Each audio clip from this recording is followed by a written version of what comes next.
Of the nearly 3,000 lives that were lost that day, 658 worked for one company, the Wall Street firm Cantor Fitzgerald.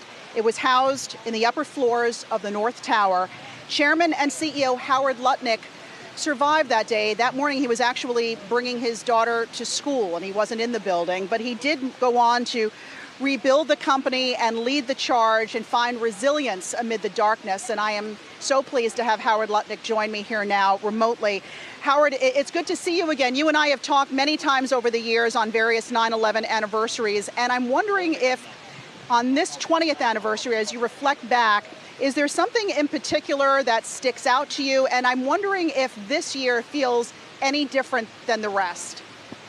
What dawned on me this year is, on September 11th, I had worked, I graduated college and went right to work for Cantor Fitzgerald, and it was really the only firm I'd ever worked for. And I had worked there 18 years leading up to September 11th. But now I've worked at the firm longer post September 11th than I did before.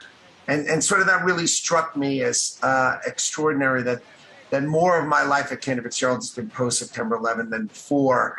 And so as I reflected back, it seemed like we've come such a long way. We were about 2,800 people then, and now we're 12,000 people. And now we're hiring the children of people we lost back on September 11th. That's incredible that you're now bringing on hiring children of employees you lost on 9/11. How do you talk to them about what happened that day, Howard?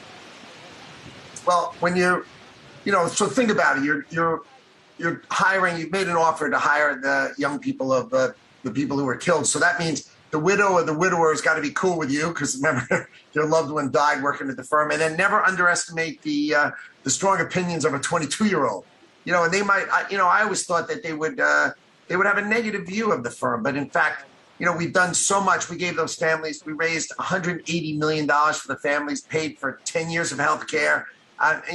We made a community of our relationship with those families. And so what we do is we offer them a job and they come in, we help train them, we teach them, we help them go into different departments they want to work in. And the thing is, like today, when I met with two people today, I just told stories about their dad. One guy, his name is Austin, he's about my size. His dad was much bigger than me and had lots of hair. And I was like, what happened? How come you didn't get your dad's hair? We just keep their memories alive, talk about the relationship, and it's really uplifting and really positive. And the money that you talked about raising, that's coming from the Cantor Fitzgerald Fund, which I know you set up almost immediately, 3 days after the attacks. I know today is your annual charity day, and you usually have lots of celebrities help you raise funds. How is this year different? And I understand you're raising funds now for victims of the COVID-19 pandemic. Correct. So every year on the business day, usually it is 9/11, but this year it's obviously 9/11 is on Saturday, so we're doing it today. All of our employees waive their day's pay, and we don't give our profits. We give every dollar of revenue away to about 150 different institutions, and then we do a big disaster relief effort. We've been to Hurricane Harvey in Houston, Hurricane Sandy around New York, Moore, Oklahoma when they had their tornado, and we'll go in and we'll take care of families who are just devastated by those natural disasters. So today, all of my employees waive their day's pay. And we ask our clients to do as much as they can. And in exchange, we donate about $12 million. So we're running a little ahead of last year. Usually we raise between 10 and 11 million, and I make a donation to top us off to 12 million. So I'm excited that we'll be able to take care of so many different organizations this year as well. That is unbelievable. And we thank you for all the work you continue to do, Howard, year after year. I know that one of the employees you lost that day was your brother, Gary. Tell us, when you think back to your relationship with Gary, do you remember your last exchange with your brother, and how are you keeping his memory alive? So on Monday night, he took me to the Michael Jackson concert. If you remember, there was a Michael Jackson concert, and he took me to a Japanese restaurant on the Upper West Side. So I go to this restaurant and I said, why are we on the Upper West Side and not and not down near Madison Square Garden where we're going to this concert. He goes, because this is a great Japanese restaurant, and Howard, you need to know this restaurant. So that's what he was like. He was trying to show me cool, neat things, and me, my sister, and Gary. We lost our parents when we were young, so my sister Edie, who runs a release fund, and myself and my brother were really close. And so we were at the night of Monday night, the 10th of September, together, the three of us at the Michael Jackson concert. And then, Gary called my sister from the Trade Center and said, he said goodbye to her. He got through to her, and she said, "Oh, thank God you're not there." And he said, "I am there, and I'm going to die, and I love you," and sent his love to me. It was really just incredible that he got through to my sister. But he was a great young man. Great passion, great enthusiasm. He liked sunglasses, he liked music and great food. He lived his life, and unfortunately we lost him at 36 years old. Incredible courage that he displayed that day, and calling your sister as well. And it's so wonderful to see you smile and remember him in that way. Howard, you didn't have to bring Cantor Fitzgerald back. You didn't have to do it in New York City.